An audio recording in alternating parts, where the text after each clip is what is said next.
모든 이가 하나 되어 즐기는 전국 체전, 전국 장애인 체전.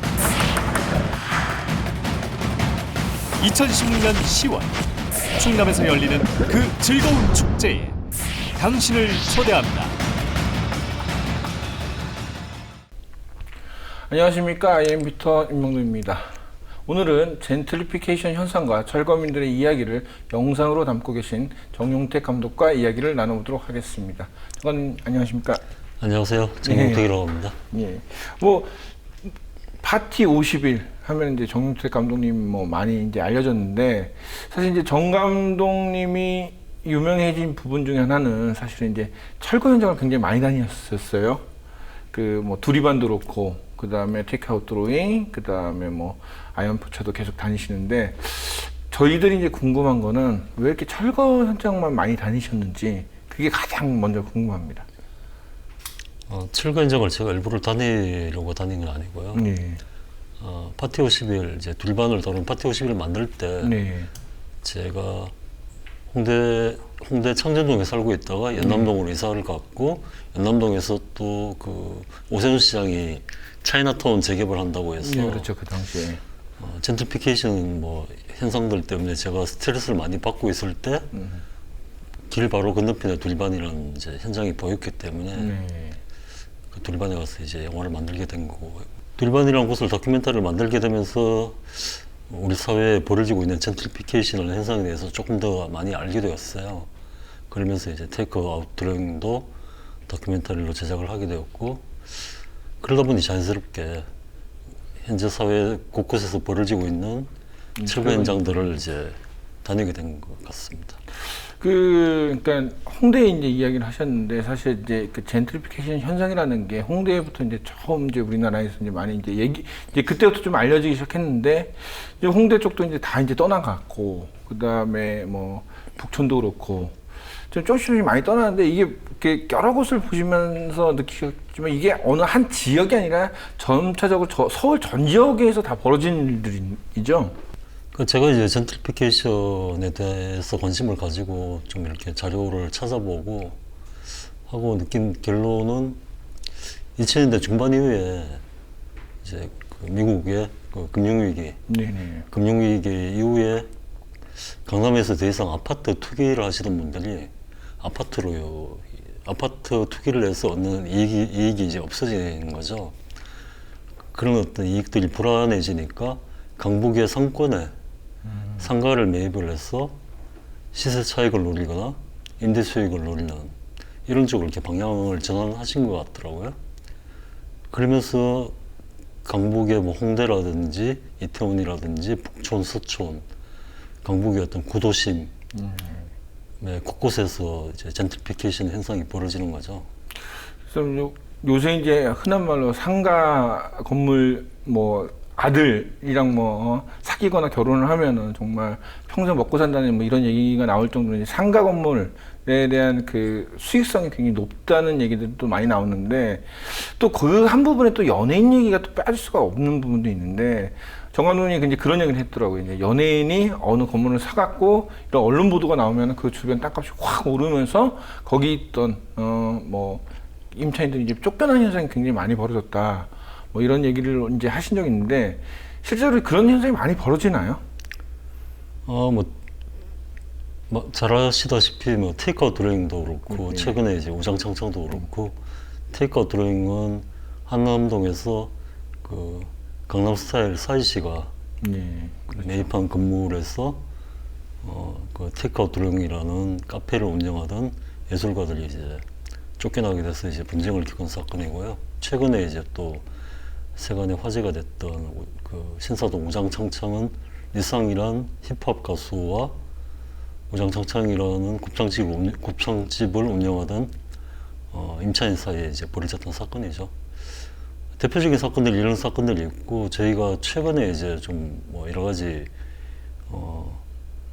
재료 같은 거는 최근에 이런 젠트리피케이션을 연구하는 연구자들하고 같이 한남동, 이태원, 녹사평 등등의 연예인들이 얼마나 많은 건물을 매입을 하고 그 건물의 시세 차익이 얼마나 이제 되는지, 그리고 그 건물에서 쫓겨난 그 세입자들이 어떤 문제를 겪으면서 쫓겨났는지 그런 문제들을 최근에 이제 몇 달간 좀 알아봤는데 굉장히 많은 연예인들이 그 핫한 이태원 한남동에서 건물을 매입을 했고 몇십억의 엄청난 시세 차익을 누리고 있더라고요. 근데 이제 또 일부에서는 이제 뭐 갑질이 아니라 을지를 하는 거 아니냐, 임차인들이 너무 과도하게 요구를 한다, 뭐 이런 사실 이제 그 테이크아웃 드로잉도 그렇고 우정청도 그렇고 제가 이제 그 기사나 이런 보면 이제 댓글에 사실 이제 보통 약자를 옹호하는 그런 댓글보다는 오히려 그러니까 임차인들이 더 너무 심하다는 의견도 굉장히 많거든요. 이제 그런 부분은 사실 이제 대중이 몰라서 그런 건가요? 아니면은 실제로 임차인들이 조금 너무 과도하게 권리금이나 이런 것들 그 건물주한테 요구를 하는 건가요?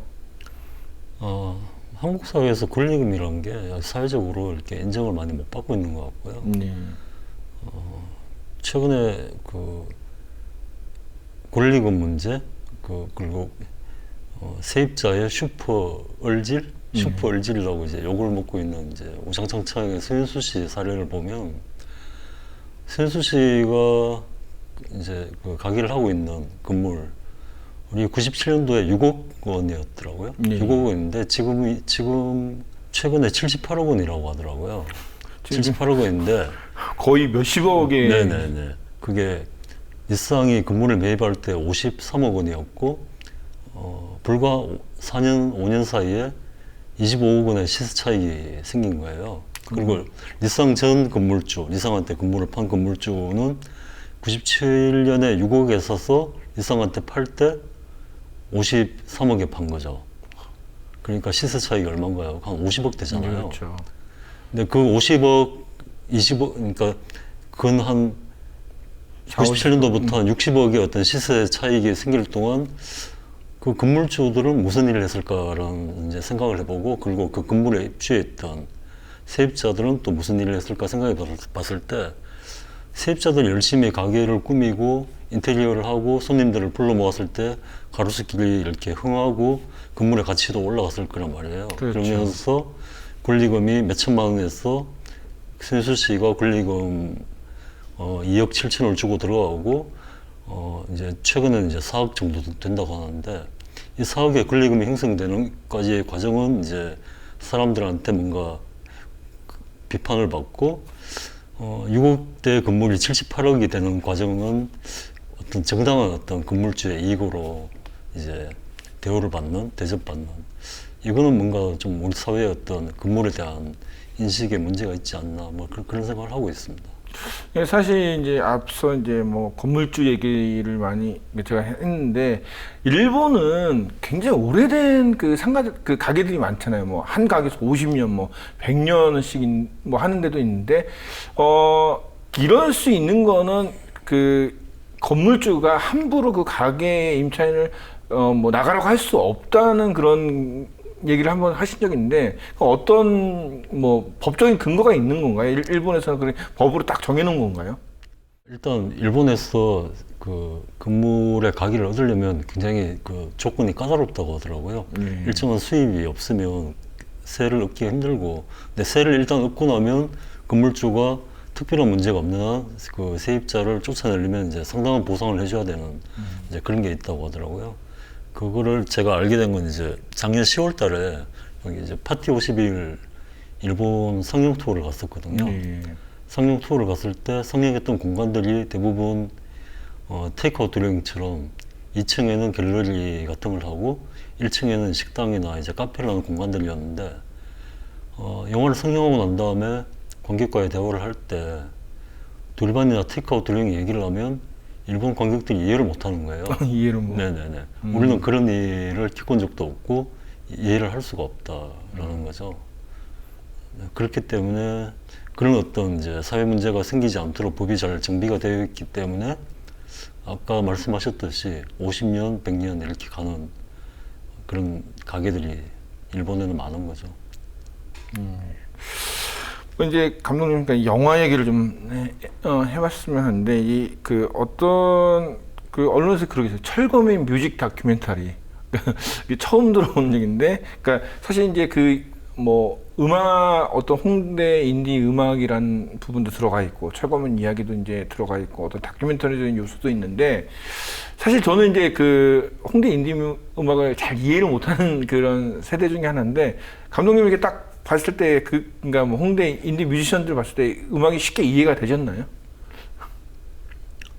뭐 쉽게 이해됐다고 하면 거짓말이겠죠. 저도 아무래도 80년대, 90년대 음악을 듣던 세대다 보니까 2010년에 홍대 인디 뮤직을 만났을 때는 좀 충격이 컸었죠.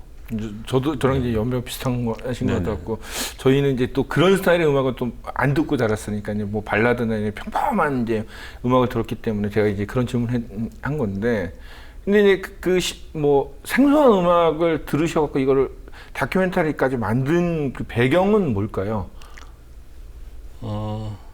두리반에 처음 이제 카메라를 들고 찾아갔을 때는 그 두리반의 주인 두리반 사장님의 남편이 소설가였어요. 소설가가 철거민에 대해서 투쟁을 한다길래 그런 문제가 좀 관심이 있어서 찾아갔는데 공연을 하고 있더라고요.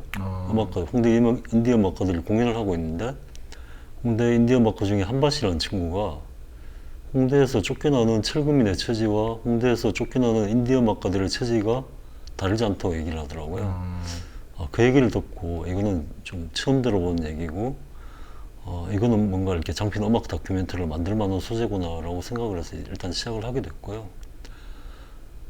공연을 찍으면서 아까 말씀드렸다시피 그 인디 음악 2010년대 인디 음악을 들으면서 굉장히 충격과 어떤 전율에 휩싸였죠.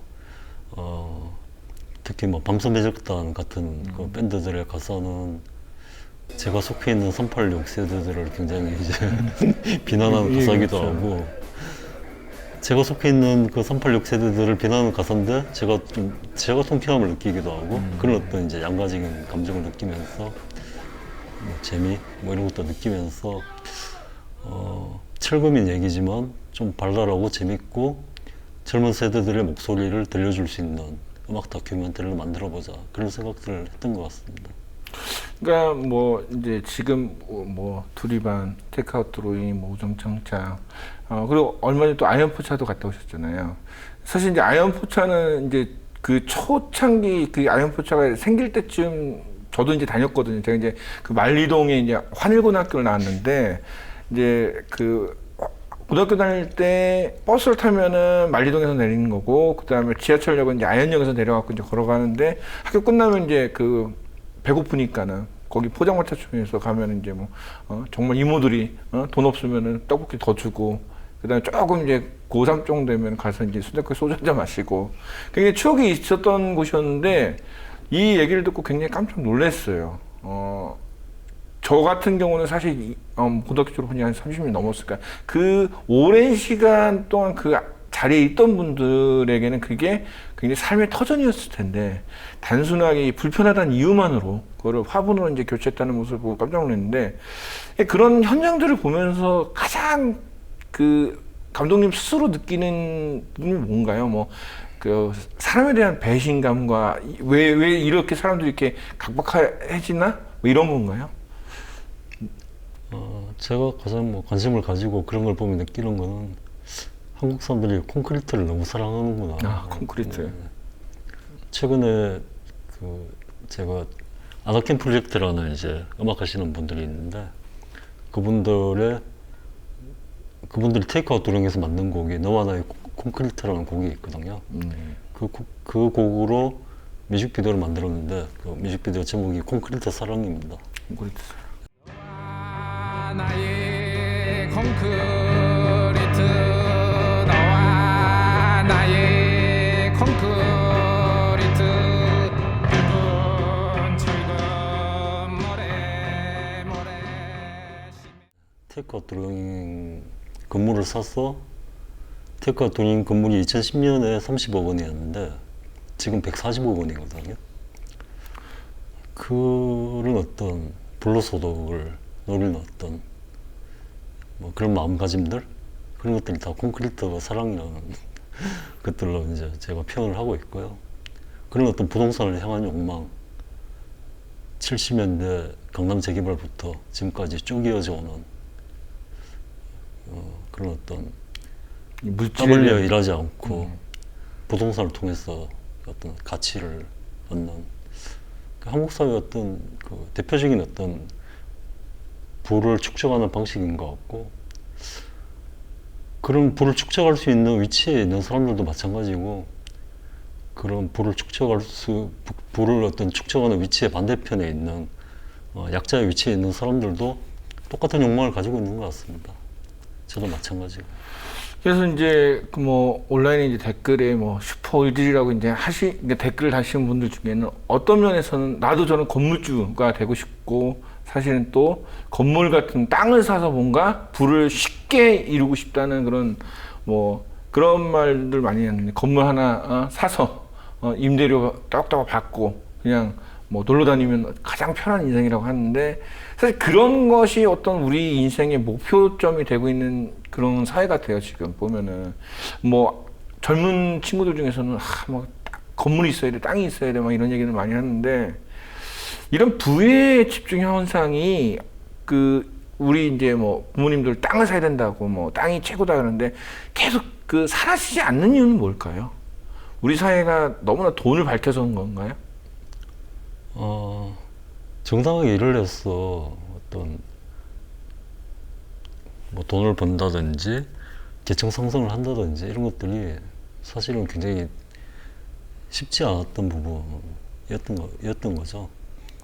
뭐 70년대, 80년대 열심히 공부를 해서 수업 팔아서 대학 보내가지고 계층 상승을 했던 시기도 있었지만, 그런 사람들이 그렇게 많지는 않았던 거죠. 대부분은 이제 뭐 물려받은 어떤 재산이라든지, 유산을 가지고, 안 그러면 어떤 부동산에 대한 어떤 투기라든지 이런 것들을 통해서 부를 획득해왔기 때문에,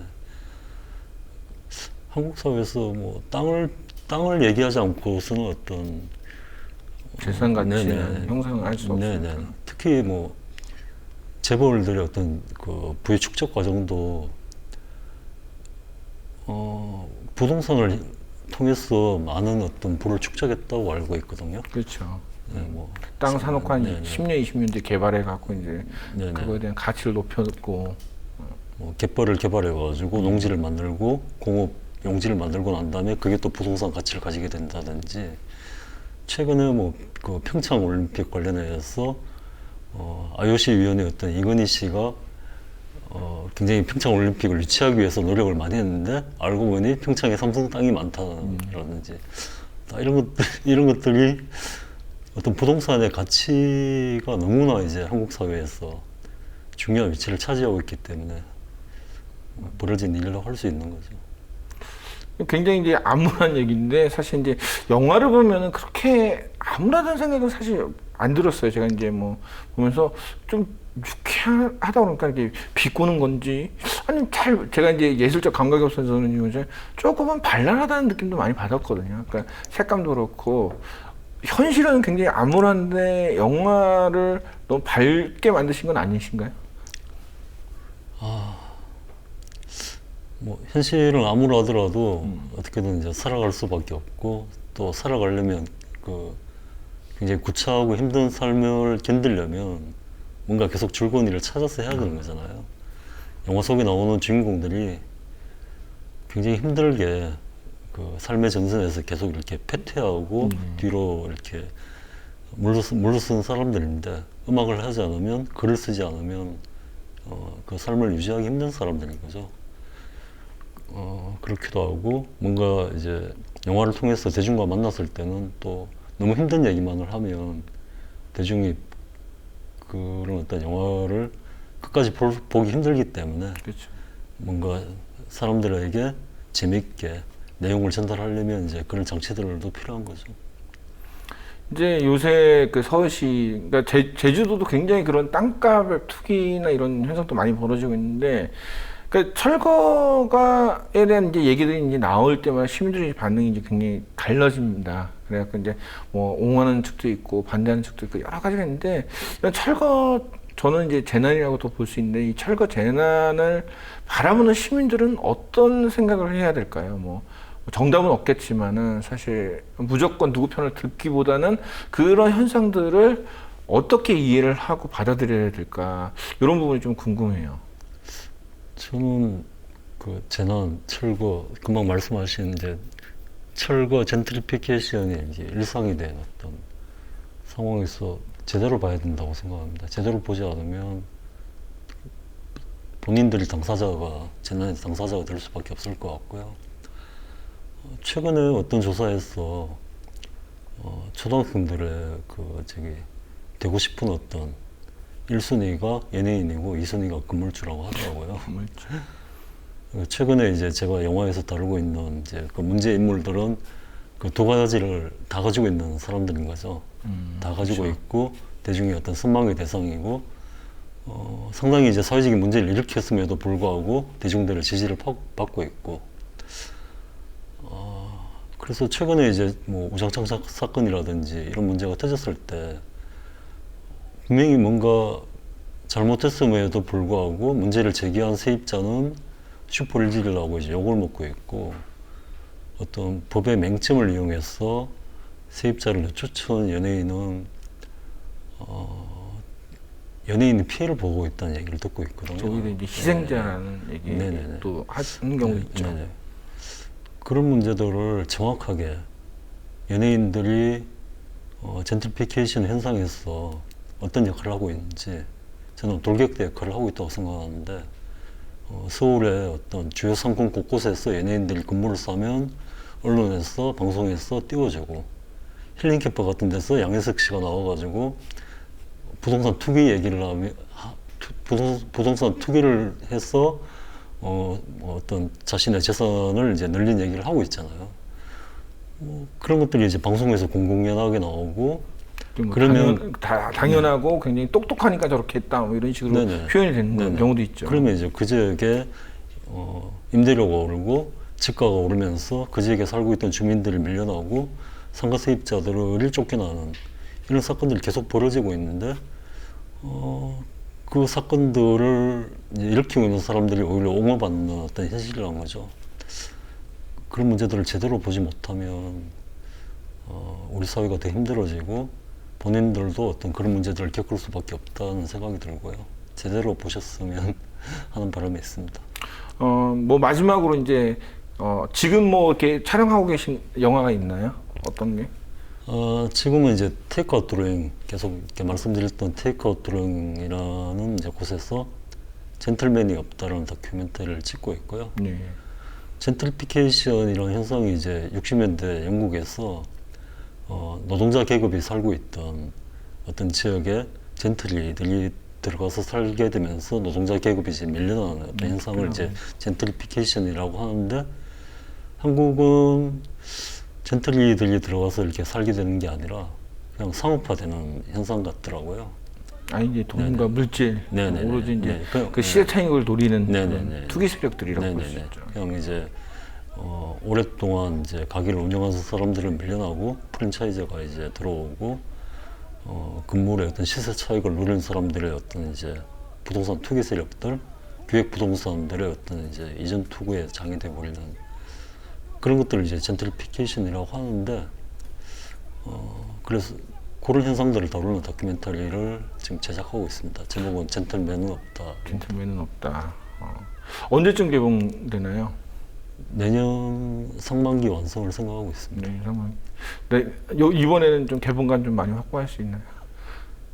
개봉관 확보가 힘들 것 같습니다. 왜냐하면 영화계나 음악계나 문화계에도 젠트리피케이션 현상이 있거든요. 그거는 이제 어떤 거냐면 독립영화가 10년간 독립영화라는 어떤 브랜드를 만들기 위해서 굉장히 많은 노력들을 해왔는데 대기업 CGV 아트하우스에서 독립영화를 배급을 하고 있습니다.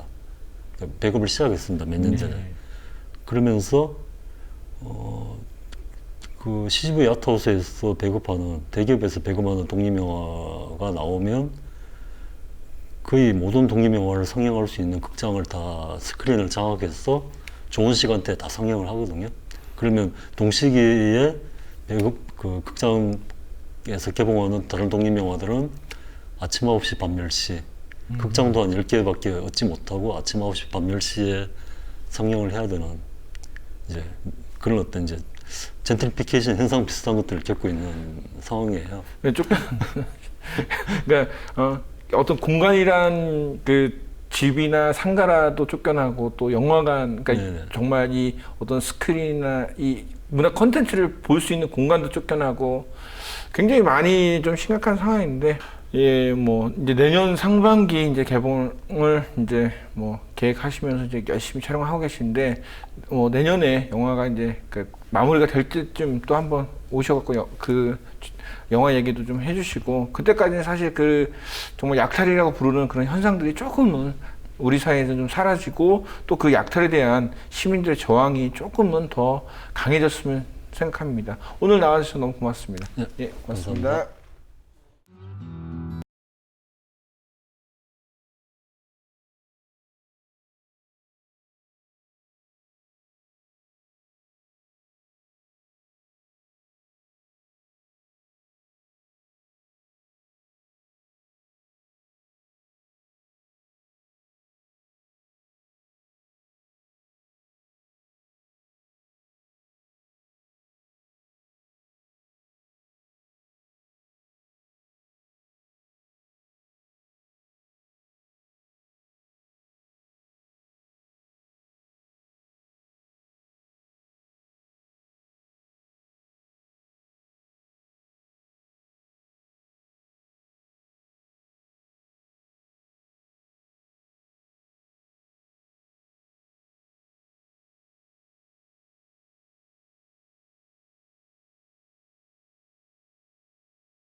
(33대 85) 이 두 숫자가 과연 어떻게 같은 값으로 매겨졌는지는 브리핑을 하는 지금 이 순간에도 여전히 의문입니다.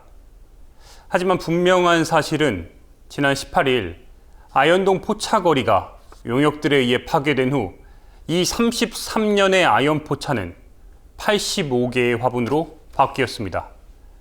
물론 강제 철거를 시행한 마포구청은 85개의 화분 이외엔 달리 대안도 없이 지금의 상황을 만들었습니다. 예, 거기 지금 향후에 그러면 어떻게 그게 이제 사용되는 건가요? 그대로 그냥 계속 화분에 놓이는 건가요? 아니면 뭐 다른 용도가 지금 계획이 돼 있나요? 이제 뭐 거기는 이제 지금 도로 평행에 많이 어려움이 있어가지고 도로복장 공사 계획이 예정되어 있습니다. 그러면 그 안쪽까지 그 담벼락까지 쭉 그러면은 뭐 도로가 확장되는 거예요? 예, 그렇겠죠. 예. 그러면은 진행될 때까지는 그러면 계속 그 화분만 놓여 있는 거예요? 그건 또 아니고요. 그건 또 공원녹지과랑 협의를 해서 지금 얘기가 나와 있는데요. 아직 네. 정확하게 결정된 건 없는데 네. 뭐 녹지로 뭐 형성이 될 수도 있고요. 일단은 일시적으로 예, 그렇게 생각하시면 될 것 같아요. 언제까지 구체적인 계획은 안 나와 있는 거고요? 예, 아직 구체적인 계획은 저희가 뭐 하는 게 아니라서 뭐 이제 토목과랑 예, 공원녹지과 협의해서 진행이 되는 거라서요. 그렇다면 33년을 지킨 아현 포차는 왜 85개의 화분으로 뒤바뀌었을까? 마포 지역의 고급 아파트 삼성 레미안과 대우 푸르지오가 들어온다는 말은 2005년 아현동 3구역 재개발 바람 이후입니다. 3,800가구의 대단지가 완공됐고 10년이 지난 2014년 9월부터 입주가 시작됐습니다. 당시만 해도 아현 포차의 이 이모들은 장사가 더 잘 되지 않을까라는 기대도 했습니다. 하지만 현실은 본격적인 철거 요구였습니다. 마포갑이 지역구인 노웅래 더불어민주당 의원은 한 언론과의 인터뷰에서 이런 말을 했습니다. 세월호 이후에 안전 문제에 대한 기대가 커져 어쩔 수 없이 포차 거리를 철거할 수밖에 없었다. 이 말을 한번 되짚어보면 33년의 아연 포차를 세월호 이후에 불거진 대한민국의 안전 문제로 아연동 아이들의 안전이 침해됐기 때문에 철거했다는 겁니다. 어떻게 여기를 세월호를 갖다가 표현을 해, 여기를. 여기가 왜 세월호에 저기에? 왜 그렇게 그런 말을 해? 진짜 복수를 하고 싶은 심정이야. 그래도 보면은 악수를 하고 우리를 어떻게 좀 협조를 해달라고 나는 그렇게 그래도 동네 주민으로서 그렇게까지 했는데 이건 너무 심한 거야 진짜. 있을 수가 없는 거야 이거는. 대표적인 서울 서민촌 중 하나였던 아연동 굴레방다리. 이곳에 아연 포차가 자리 잡기 시작한 건 1980년대 중반입니다. 당시만 해도 아연 포차가 위치한 아연초등학교 인근 거리는 쓰레기장에 둘러싸여 있었습니다. 근데 30년이 훌쩍 지난 지금은 타지에서 온 사람들이 10억 원대 고급 아파트를 매입해 마천루를 이루고 있습니다. 아연포차 이모들은 이 아파트 그늘 아래 이곳에 자리한 아연동 달동 내에서 하루하루를 버티며 살고 있습니다. 그리고 매일 저녁 10시 아연포차를 그리워하는 시민들과 함께 작은 문화제를 열고 있습니다. 그래서 저는 여전히 의문입니다. 33년을 지킨 아연포차가 어떻게 하루아침에 85개의 화분으로 바뀔 수 있는지. 아무리 생각해도 이 두 수는 절대 같은 값이 아닙니다.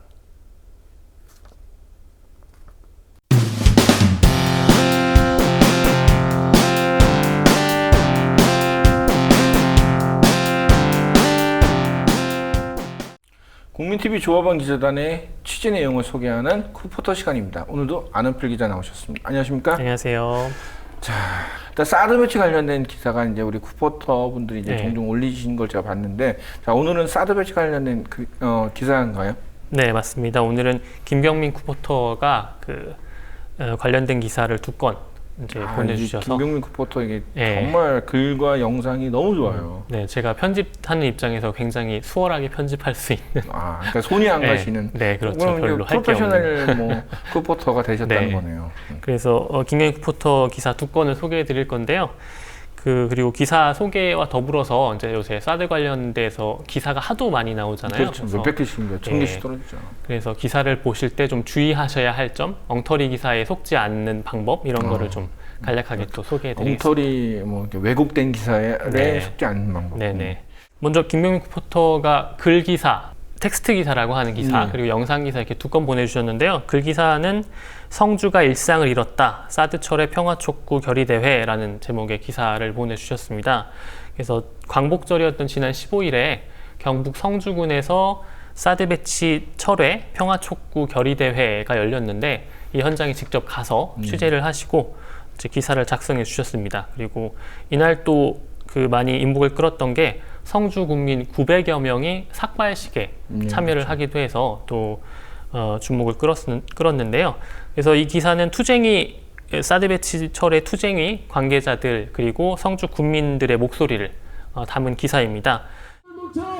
사드 배치 막아내자! 처음에 이제 우리는 사드라는 것을 잘 몰랐지 않습니까? 여기 대부분 농사 짓는 사람들이고 다 뭐 참외농사집 하는 사람들이 국방 무기인 사드에 대해서 얼마나 안 아꼈어요. 그래 이제 성주에 들어온다고 하니까 네, 다 서로 이제 공부를 많이 했죠. 인터넷 검색도 많이 하고 하다 보니까 첫 번째로 우리가 반대했던 것은 전자파였고 3.5km, 5km 이내에 사람이 살 수 없다고 하니까 우리는 그게 두려운 거였죠. 첫 번째는. 자, 그런데 이제 스스로 우리가 공부를 하다 보니까 이것은 이 사드를 가지고 우리가 북핵을 막을 수 없다는 것을 우리가 알게 되었고 이건 백해무익한 무기다. 이 사드로 인해서 자, 경제 위기가 오고 외교가 불안하고 한반도 내에서 전쟁이 일어날 수 있는 그런 불안을 조성하고 있는 것이 바로 사드다 하기에 우리는 그런 한반도 사드 배치 철회를 좀 요구하고 있는 것이고요. 여기에 있는 분들 대부분은 다 전문가가 되었다고 보시면 될 겁니다. 참가하게 된 계획은요, 딴 거 없어요. 성주 삭발할 대상이 대략 한 5,000명 내외입니다. 거기에 1,000명 안 낑기면 쪽팔려서 못하고요. 그 읍내에서 술 한잔 못 먹습니다. 안 하면요. 뭐 그런 것도 있고요. 그리고 중요한 거는 그쪽 사드배치 철회죠. 그거에 대한 어차피 이제 많은 사람들이 의지를 보여주고 있으니까 거기에 한 사람을 참여한 의미죠. 그리고 반드시 철회됩니다. 철회시킵니다. 고향은 성주가 아닙니다. 태어나기는 대구에서 태어났는데 제가 성주에서 터를 잡고 살아온 지는 7년이 됐습니다. 근데 제가 성주에 와서 두 아이를 가졌습니다. 정말 예쁘고 귀여운 첫째 아들, 둘째 딸, 그런 아들, 딸들한테 이 사드라는 무기를 물려주기는 싫습니다. 이게 사실은 이 기사가 다른 기사와 비교했을 때 좀 뭐 다른 점, 좋은 점 이런 게 있어서 그 부분을 좀 더 말씀드리려고 합니다. 우리 김병민 국사가 어떤 점을 또 이게 다른 네. 사실 다른 언론사보다 훨씬 잘했나요? 칭찬을 해줘야죠. 이런 네, 일단은 뭐 바로 결론부터 말씀드리면 성주 국민의 목소리를 가장 가장 다양한 시도로 담았다라는 거를 먼저 말씀드릴 수 있겠는데요.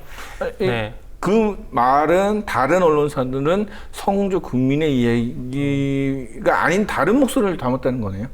일반적으로 뭐 취재도 직접 하시니까 아시겠지만 일반적으로 언론들은 취재하기 쉬운 대상이거나 혹은 권력자 혹은 뭐 그렇죠. 국방부라든지 예를 들면 이번 사드 관련해서는 성주 군수라든지 이런 사람들의 목소리를 주로 담게 되죠.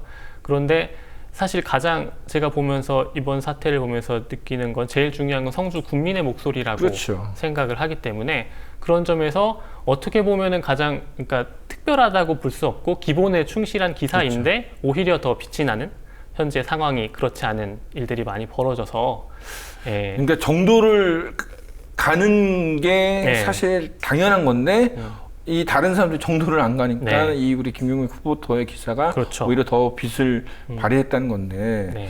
사실 이제 다른 언론사들 내용 보면은 다 이제 뭐 국방부 보도자료 베끼고 네. 그다음에 성주 군수 얘기 그다음에 뭐 성주 군청에서 나오는 보도자료 뭐 그러니까 관계자야. 네. 실제적으로 관계자라는 건 거의 이제 군청과 국방부 정부 관계자 얘기인데 그 언론사들의 이제 보도를 보면은 실제적인 정말 국민의 목소리는 거의 없었죠. 찾기가 힘들죠. 그래서 특히 제가 좀 예를 좀 들어드리면 이제 그 8월 15일 결의대회를 다룬 기사는 역시 많이 나왔습니다. 그런데 대다수 매체가 강조했던 내용은 900명이 삭발을 했다. 여기에 방점을 좀 찍는 모습을 많이 보였어요. 그리고 뭐 이거 삭발식 900명이나 한 번에 했다. 이게 굉장히 뭐 이거 자체도 의미 있는 일이고 그렇죠. 그렇긴 한데 근데 특히 일부 매체 같은 경우에는 삭발식 자체만을 좀 부각하는 그런 보도가 나왔습니다. 기사 제목만 좀 제가 소개해드리면 성주군민 908명 단체 삭발로 한국 기네스북에 등재 매일신문 보도였고요. 8월 15일 성주군민 815명 삭발 기네스 도전 중앙일보 보도 그리고 여성 9명 등 815명이 참여한 성주 제2차 광복절 삭발식 서울신문 보도였습니다. 네. 이게 저분들은 이 삭발을 한다는 건 굉장히 그 큰 결심이고 정말 마음속에 엄청난 아픔이 있는 건데 이거를 네. 어쩌면 그냥 마치 뭐 기네스북에 도전하는 어떤 네. 그 예능 프로처럼 예능 쇼처럼 이렇게 만들고 이 뭐 서울신문 보면 여성 9명도 네. 그러니까 여성이라는 걸 강조해서 뭔가 그렇죠. 사람들 끌어올려고 하는 건데 참 이 삭발을 하셨던 분들 900여 명 이런 분들이 보실 때는 굉장히 마음이 아팠으셨을 것 같아요. 그러니까 이게 언론이 클릭을 높이기 위해서 사용하는 이제 이른바 낚시질 네, 그렇죠. 그런 거의 일환으로 볼 수가 사실 있는데요. 그러니까 이것도 그러니까 900명이 삭발식에 참여했다는 것도 물론 중요한 거긴 한데 이거는 표면적으로 드러나는 행위인 거고 이 행위를 바탕으로 해서 전하고자 하는 메시지는 누가 봐도 사드 배치 반대지 않습니까? 근데 그렇죠.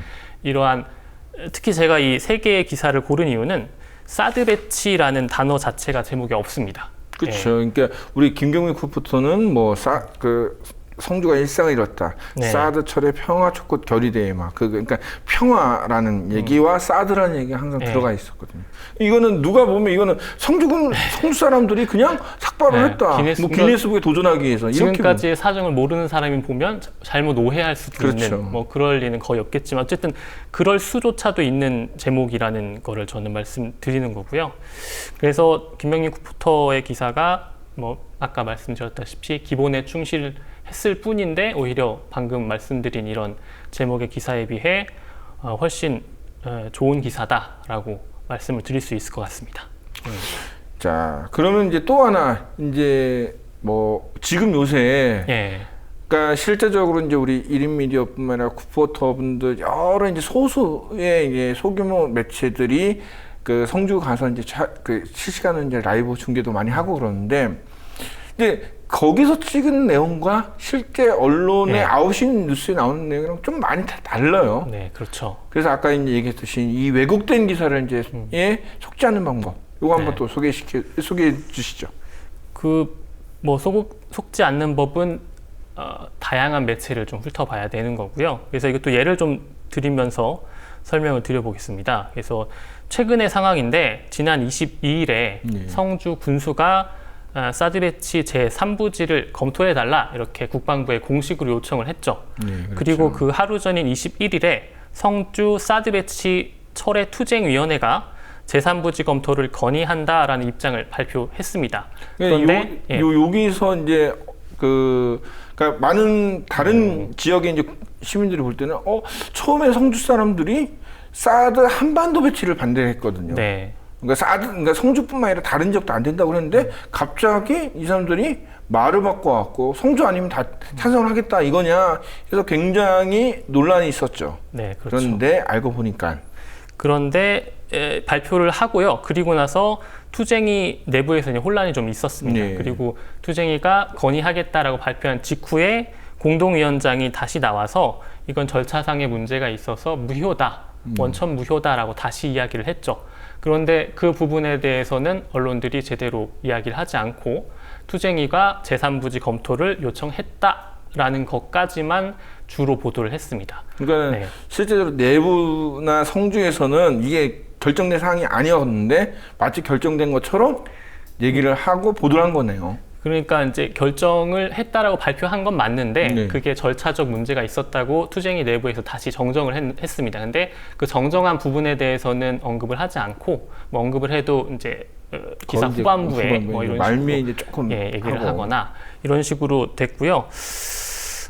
그래서 지금 상황은 투쟁이가 오늘 오후 지금 녹화일 기점으로 오늘 오후에 다시 회의를 열 것으로 지금 알려져 있는데요. 그래서 다시 결정이 어떻게 될지는 좀 지켜봐야 되는 상황입니다. 물론 이게 기존의 입장이 뒤집히기는 이미 보도가 다 돼버렸고 그리고 성주 군수가 요청까지 해버린 상황이기 때문에 이게 다시 번복될 가능성이 굉장히 낮은데 이렇게 된 원인 중에 하나가 언론에 어떻게 보면 잘못된 보도 때문도 영향이 있는 거죠. 그러니까 언론이 한번 일단 이런 식으로 보도를 하면은 여론이 움직여 버리니까 사실 실제로 성주 내부에 있는 분들이나 아니면 다른 지역 분들이 이미 뭐 3부지를 갔네 이렇게 아예 단정 짓고 결론을 내버린 경우도 있죠. 그렇죠.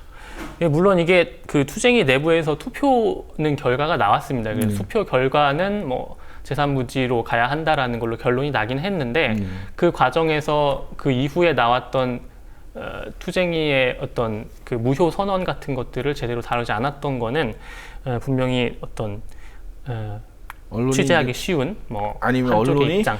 굳이 이거는 발표할 필요가 없다. 어떤 데스크에서 뭐 여론을 움직이는 방향으로 이거를 또 이건 좀 빼라 뭐 이렇게 했을 수도 있겠죠. 물론 이제 언론은 그 취재물을 선택할 수 있는 기사를 선택할 수 있는 선택권이 당연히 있기 때문에 그거는 이해를 할 수 있는 부분도 있습니다. 그런데 문제는 제가 처음에 말씀드렸던 성주 국민의 목소리는 그럼 어디 있느냐? 지금 이제 관련돼서 보도 나오는 거 보면 국방부가 제3부지를 뭐 성주 골프장을 검토 중이다라든지 말씀드렸던 성주 군수가 국방부에 요청했다라든지 그리고 혹은 투쟁이가 뭐 발표했다 이렇게는 나옵니다. 그런데 이 기사들을 좀 면밀히 살펴보면 성주 국민의 목소리는 그 가운데 찾기가 굉장히 어렵습니다. 예. 그렇지. 이제 자기들끼리 다 결정을 하고 네. 근데 또 여기서 하나 문제가 이게 결정된 게 완전히 끝난 게 아니거든요. 근데 사람들은 마치 그렇게 결론이 난 것처럼 네. 인식을 하게 언론에서 만드는 게 또 저는 네. 큰 문제라고 생각을 합니다. 그래서 이제 기사를 보실 때 주의하셔야 할 게 어떤 사안을 볼 때 그 사안의 당사자가 누구인지를 먼저 생각해 보시고 그렇다면 그 당사자는 뭐라고 말하고 있는지 거기를 좀 주목해서 보시면 엉터리 기사에 좀 덜 속는 그런 방법이 될 것 같습니다. 네, 그렇죠.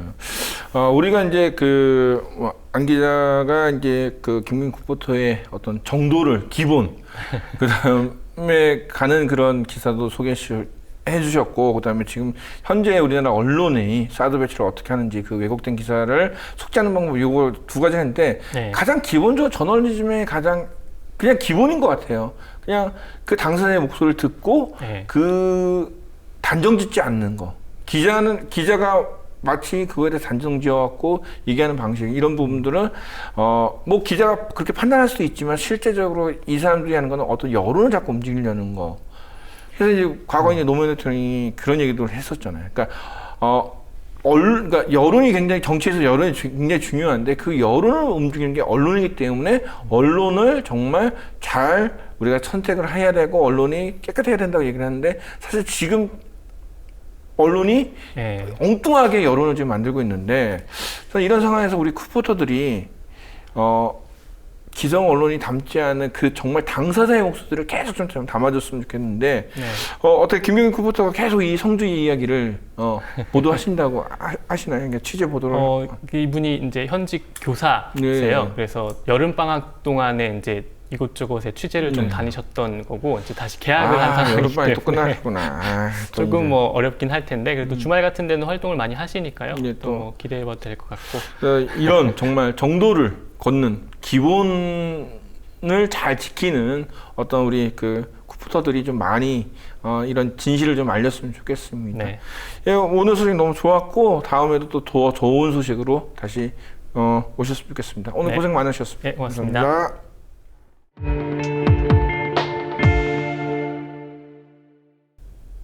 민청학년 사건 때에는 하도 많이 학생들이 감옥에 와가지고 전 그 교도소 전체에 학생들이 한방더위 하나씩 있어요.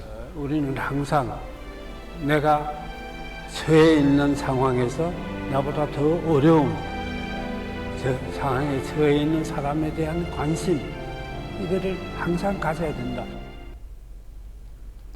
지난 18일 고인이 된 한국민주화 운동사의 큰별 박형규 목사입니다. 민주화 투쟁 과정에서 6차례나 투옥되며 유신 독재에 맞섰던 실천하는 신앙인. 그리고 그로 인해 세상에 알려지게 된 민청학년 사건.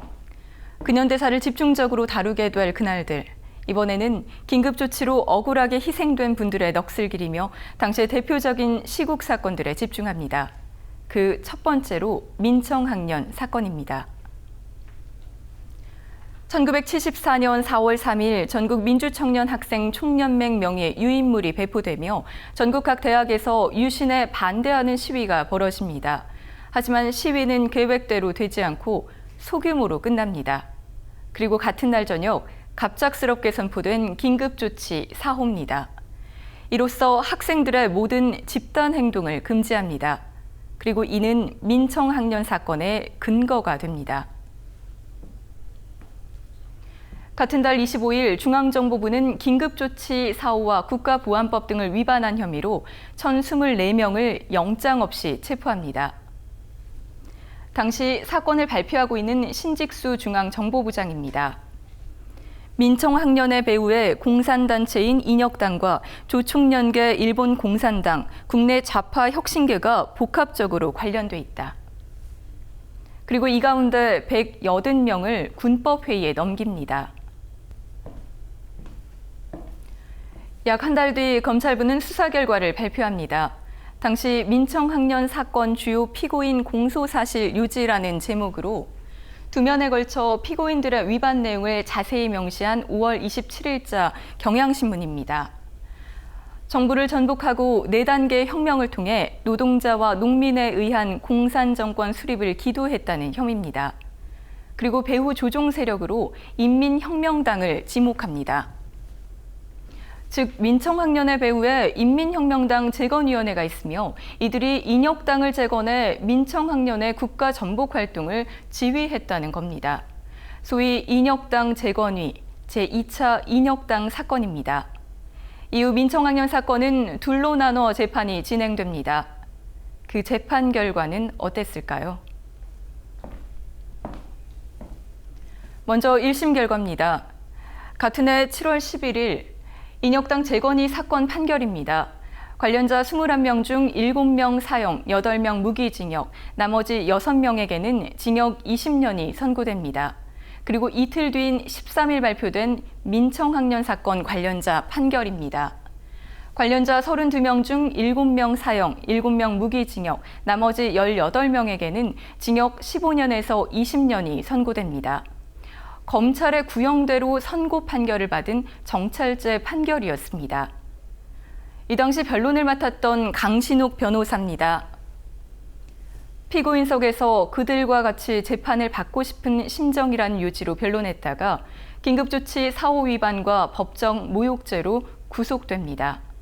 이후 비상고등군법회의 2심에서 민청학년 사건으로 사형 선고를 받은 6명은 무기징역 이하로 감형됩니다. 그리고 이듬해인 1975년 2월 15일 이들 대다수가 대통령 특별조치에 의한 형 집행정지로 석방됩니다. 하지만 여정남 씨와 인혁당 재건위 사건 관련자들은 제외된 채였습니다. 같은 해 4월 8일 대법원에서 상고가 기각되며 최종적으로 사형이 확정됩니다. 그리고 다음 날 새벽 판결이 확정된 지 불과 18시간 만에 사형이 집행됩니다. 인혁당 재건위 사건 관련자 고 서도원, 하재환, 김용원, 송상진, 도혜종, 이수병, 우홍선. 민청학년 사건 관련자 고 여정남 씨입니다. 당시 정권은 이들의 시신마저도 가족에게 인계하지 않고 일방적으로 화장 처리합니다. 사법살인으로 불린 이날, 국제법학자회는 사법사상 암흑의 날로 선포합니다. 이후 역사는 민청학년 사건을 이렇게 규정합니다. 2002년 의문사위는 정보부에 의한 조작 사건으로, 2005년 과거사위는 정권 차원의 조작과 기획으로, 그리고 2007년 1월 23일 서울중앙지법에서는 민청학년 사건 관련자에 대해 무죄를 선고합니다. 인혁당은 중앙정보부에 의해 꾸며진 허구 조직이고 당시 사건은 심한 고문에 의해 조작된 것임이 밝혀집니다. 모든 긴조 세대를 애도합니다. 그날들 장부경입니다.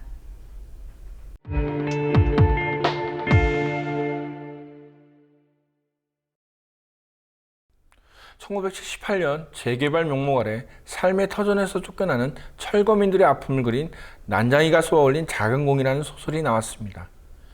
이 소설에서 아버지인 난장이는 강제 철거 속에 집과 희망을 잃고 굴뚝에서 스스로 목숨을 끊었습니다. 2009년 용산 참사가 벌어지자 조세희 작가는 미래에 이런 일을 없길 바라며 소설을 썼는데 라고 말하기도 했습니다. 무한 경쟁과 부의 편중에서 약자를 배려하지 않는 사회 속에서 살고 있습니다. 누군가는 그들이 진짜 약자냐고 말하기도 합니다. 그러나 삶의 터전을 빼앗긴 그들을 약자라고 부르지 않는다면 수십억 시세 차익을 번 그들이 약자인가요? 1978년 난장이가 쏘아올린 작은 공은 2016년 지금까지도 끝나지 않고 있습니다. 더 IMP터 시청해주신 조합원과 시청자 여러분 고맙습니다.